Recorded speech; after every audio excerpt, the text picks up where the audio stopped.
criminal offensive side eye.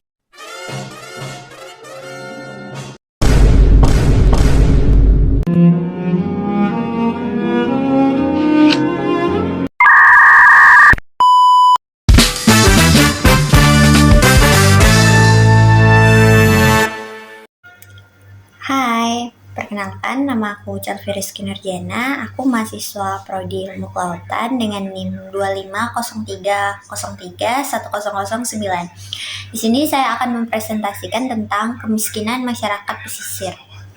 Apa sih yang menyebabkan kemiskinan masyarakat pesisir? Kan mereka dekat dengan laut, Kak.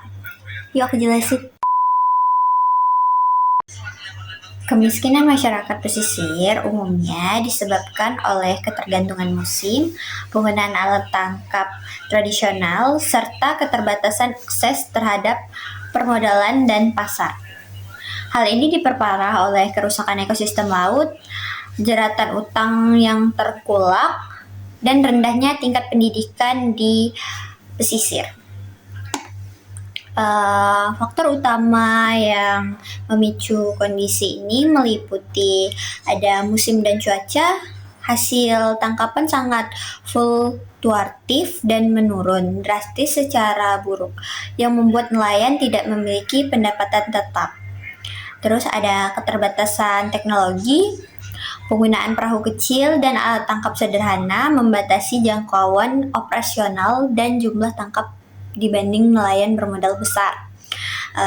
Umumnya nelayan-nelayan kecil itu menggunakan perahu kecil dan jaring seadanya. Hal itu menyebabkan pendapatan mereka tergantung pada hasil yang ditangkap. Terus ada rantai pemasaran yang panjang, ketergantungan modal pada pedagang, pengampul tengkulak, seringkali memaksa masyarakat yang tinggal di wilayah pesisir, umumnya para nelayan, untuk menjual hasil tangkapan mereka dengan harga lebih rendah untuk membayar hutang. Kayak misalnya nelayan itu dapat ikan dengan berat yang lebih besar dari sebelumnya, dan itu akan dipotong dari hutang mereka kepada tengkulak. Seperti itu. Terus ada kerusakan lingkungan, pencemaran dan kerusakan terumbu karang mengurangi populasi ikan sehingga nelayan harus melaut lebih jauh dan biaya operasional lebih tinggi.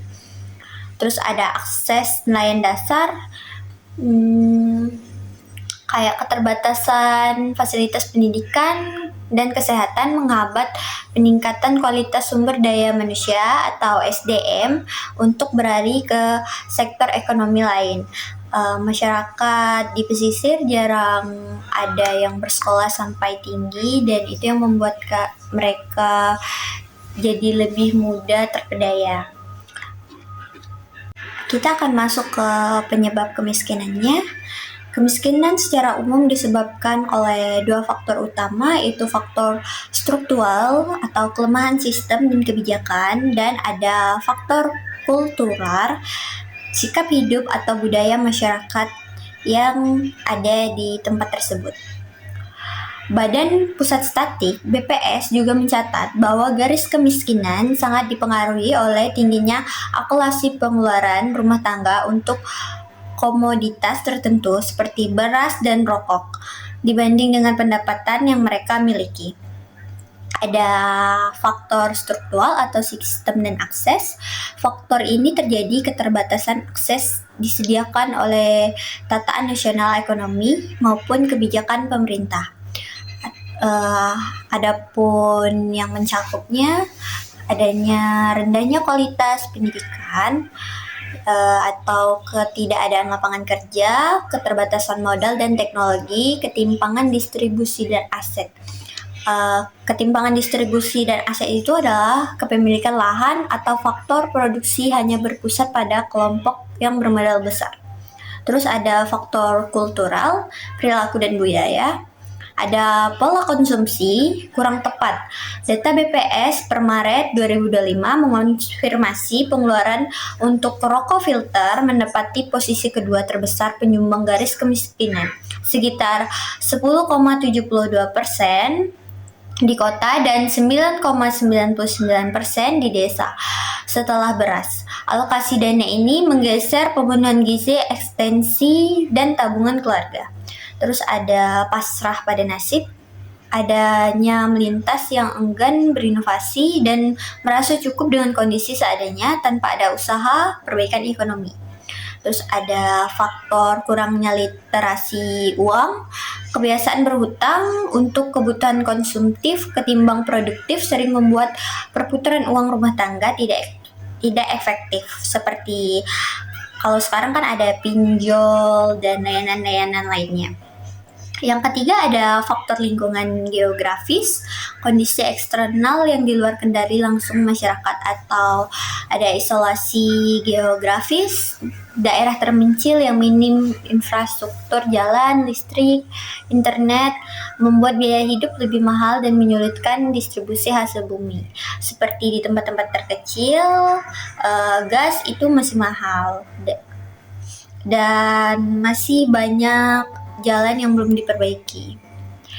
Terus ada bencana alam dan perubahan iklim, cuaca ekstrim yang langsung merusak mata pencarian sektor rentan seperti nelayan, dan kerusakan ekosistem juga menyebabkan mata pencarian nelayan menjadi terganggu.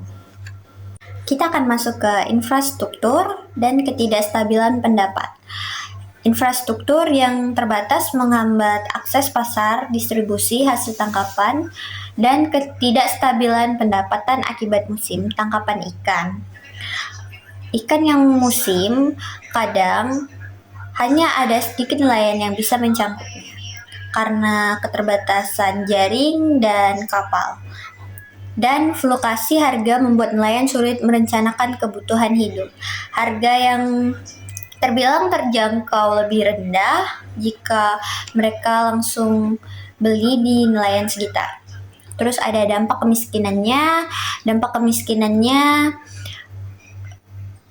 rendahnya kualitas hidup, masalah kesehatan, dan keterbatasan akses pendidikan secara lingkungan.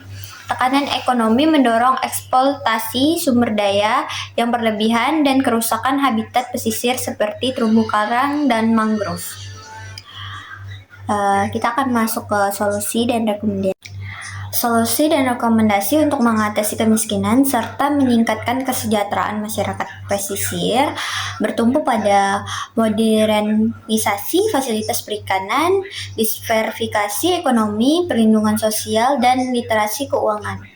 Pemerintah Indonesia melalui program integritas seperti Sitaskin Pesisir atau biasa disebut dengan Sinergi Percepatan Pengentasan Kemiskinan dan Kampung Nelayan Merah Putih (KNMP) dari Badan Percepatan Pengentasan Kemiskinan (BP Taskin) menetapkan beberapa langkah strategis, yaitu modernifikasi infrastruktur dan akses teknologi. Masalah efisiensi dan tingginya biaya operasional nelayan diatasi dengan mendekatkan fasilitas produksi langsung ke wilayah pesisir, yaitu penyedia pabrik es portable memotong biaya transportasi es balok sehingga nelayan bisa menjaga kesegaran dan kualitas ikan tangkap secara murah. Ada gudang beku atau cold storage menyimpan surplus tangkapan saat musim panen agar harga jual ikan pasar tidak terlalu jatuh. Ada dermaga dan bengkel nelayan menyediakan fasilitas docking perahu dan perbaikan jaringan terpadu untuk menjamin konsistensi melaut. Yang kedua ada diversifikasi pendapatan, hidrasi produk. Ketergantungan penuh pada hasil laut mentah membuat pendapatan nelayan tidak stabil akibat faktor cuaca ekstrim, sehingga timbullah hilirisasi produk olahan. Melatih kelompok perempuan pesisir untuk mengolah ikan segar menjadi produk bernilai tambah seperti kerupuk, abon, dan produk kuliner lokal. Kampung Perikanan dan Budaya untuk mengembangkan opsi budaya komoditas bernilai tinggi seperti rumput laut, udang, lobster, kepiting, dan sebagainya untuk alternatif pendapatan saat musim badai. Ada model integratif literasi keuangan Edukasi manajemen keuangan rumah tangga agar nelayan dapat mengalokasikan pendapatan musiman untuk tabungan jangka panjang. Ada optimal kerja koperasi BUMDes memperkuat kelembagaan lokal sebagai penyangga modal usaha mikro guna menjauhkan nelayan dari jeratan tengkulak atau utang tidak sehat. Terus ada perlindungan sosial dan beasiswa pendidikan. Bantuan Permi Asuransi Nelayan memberikan proteksi keselamatan kerja di resiko kecelakaan di laut akibat cuaca buruk. Ada beasiswa pendidikan anak nelayan, memberikan akses prioritas dan satuan pendidikan tinggi kelautan dan perikanan agar generasi muda pesisir memiliki keahlian industri modern. Sekian dari saya, terima kasih.